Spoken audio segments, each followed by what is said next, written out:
Today we're going to be looking at arithmetic series. Arithmetic series are very closely related to the arithmetic sequences, which we just had a quiz over. But let's go ahead and look at the objectives for today first. First one is to find the sums of an arithmetic series. Second is to find specific terms of different arithmetic series. So first we have to figure out what an arithmetic series is. Again, last week and the week before we talked about arithmetic sequences, where we had different terms and there was a common difference between each term. An arithmetic series is just the sum of the terms of a sequence. So let's look at a couple real quick. Here's an arithmetic sequence, again similar to what we learned last week. The common difference here, I'm adding 2 between each.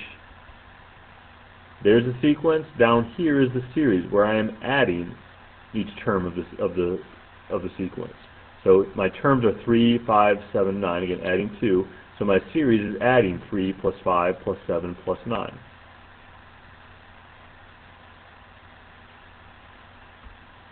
We have some notation that we need to learn. S sub n, that's going to represent the sum of the first n terms of a series. Sum of the first n terms of a series. So for example, S sub 3 is going to add the first 3 terms of the previous series. S sub 7 is going to add the first 7 terms. So 3 plus 5 plus 7 is 15. 3 plus 5 plus 7 and so on. Out to 7 terms gives you 63. So S sub whatever S sub n, whatever n is, represents the number of terms that we are adding together.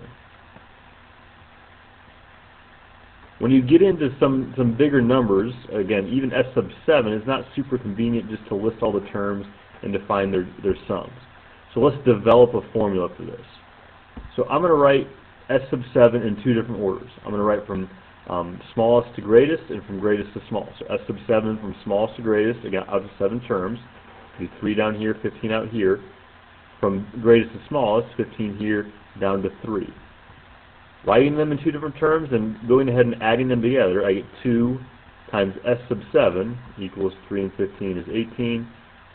5 and 13 is 18. 7 and 11 is 18. And so on. I'm adding 18 all the way across. I have 1, 2, 3, 4, 5, 6, 7, 18s here. So another way to write this then is 2 times S sub 7 equals 7 times 18. Again, we're developing a formula for the sum of a particular number.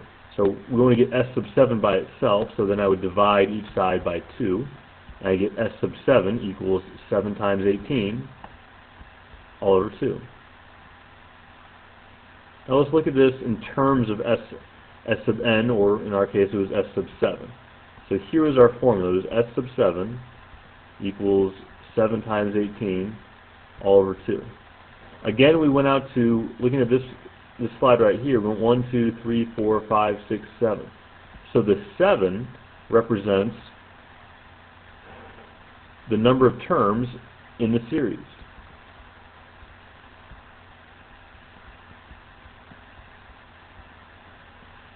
And if you remember back from last week talking about the number of terms in a sequence, we said we represented that with n. The 18, again looking back at here, looking at my first and my last term. That's what the 18 represents. The sum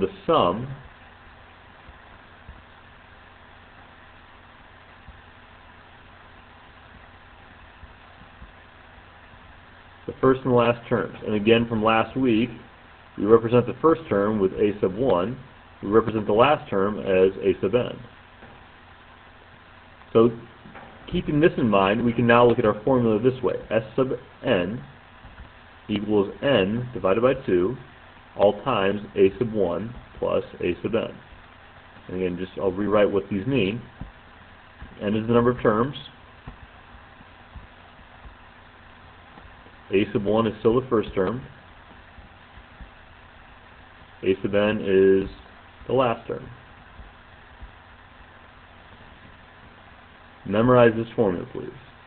Just like last week we had a formula, we have the formula this week as well. So let's get into an example now. Just find the sum of the first 50 positive integers.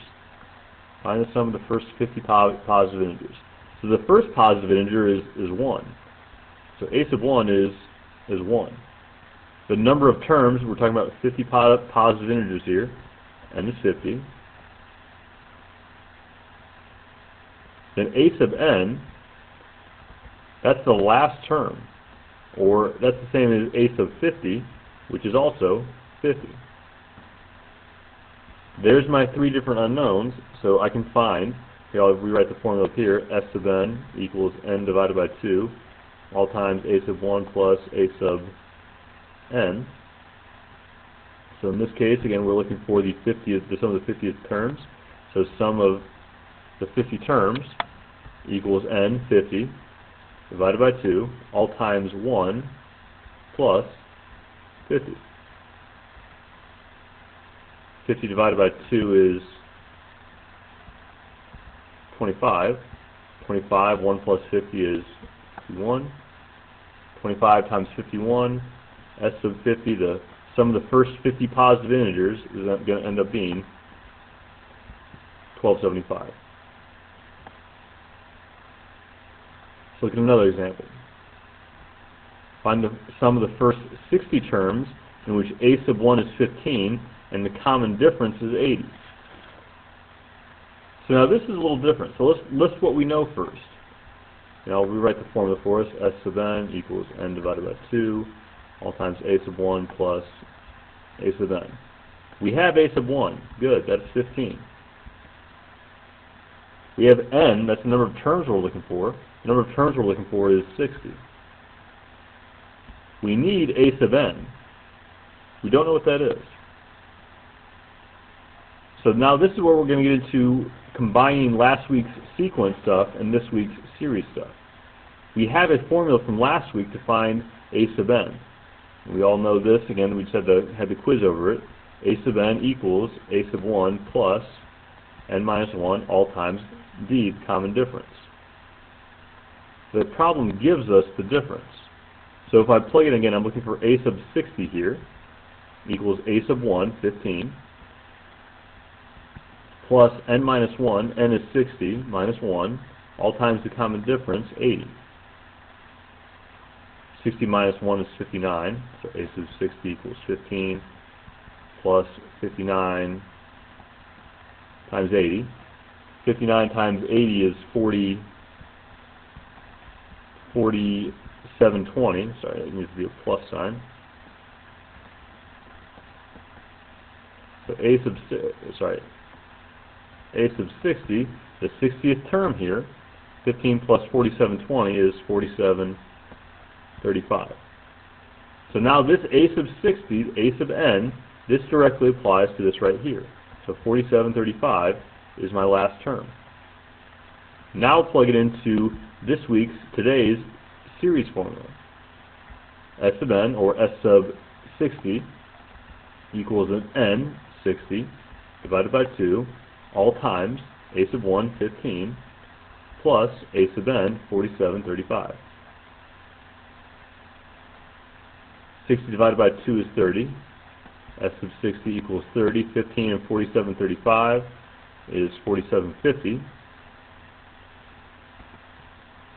So S sub 60, the sum of the first 60 terms, given the common difference today, given that sequence restrictions, is going to end up being 30 times 4750, which is 142,500.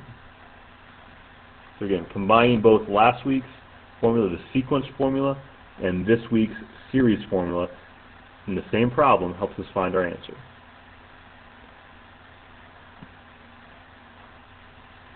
This third example, again, very similar. And we want to find the sum of the first 150 terms. So let's list our sum formula. S sub n equals n divided by 2, all times a sub 1 plus a sub n. So listen what we know. We know a sub 1 equals negative 121. We know n equals 150, the number of terms. We once again need a sub n. We need a sub n. So let's first find a sub n. A sub n equals a sub 1 plus n minus 1 all times the common difference d, because again they give us the difference d there. A sub n equals a sub 1 is negative 121 plus n is 150 minus 1, all times the common difference 3. A sub n equals negative 121 plus 150 minus 1 is 149, as we all know. 149 times 3 ends up being 447, so I get negative 121 plus 447, so A sub n ends up being 326. So again, we're looking for the 150th term, A sub n here. So A sub, get rid of this, call it 150, ends up being 326. There's my three terms, A sub 1 and A sub 150. I can now use my series formula. S sub 150 equals n 150 divided by 2, all times A sub 1, negative 121 plus 326. 150 divided by 2 is 75. Negative 121 and 326 is 205. 75 times 205 ends up being 15,375. Good. Let's take a look at one more problem for today. Well, actually, we'll do two more problems.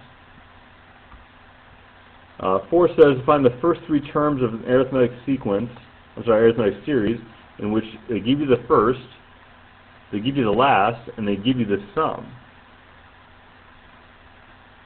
So let's plug these into what we know. We know the first term is 5. That's good. We're looking for the first three. We're a third of the way there. In order to get to the next term, again, this is where we're going to apply our sequence knowledge from last week. We must know what the common difference is. So let's look and figure out what, in order to find the common difference, we have to figure out how many terms are in this sequence and series. So let's look at our series formula first. S sub n equals n divided by 2, all times A sub 1 plus A sub n. So S sub n, again, we do not know what n is, equals n divided by 2, all times A sub 1 is 5, A sub n is 100. 5 plus 100 is obviously 105. And look here, we can plug in S sub n. We have that as 1050. So go ahead and plug the 1050 in. I'm going to multiply the 1050 by 2 to get 2100 equals n times 5 plus 100 is 105. Divide 2100 by 105, I get n equals 20. So n, the number of terms, ends up being 20. That helps us get closer to finding the next terms, because now we can use our sequence formula from last week. A sub n equals A sub 1 plus n minus 1 all times d. Again, we are looking for the common difference now. So A sub n is 100 equals A sub 1, 5, plus n minus 1, we just found out what n was, that's 20, minus 1, all times the common difference d.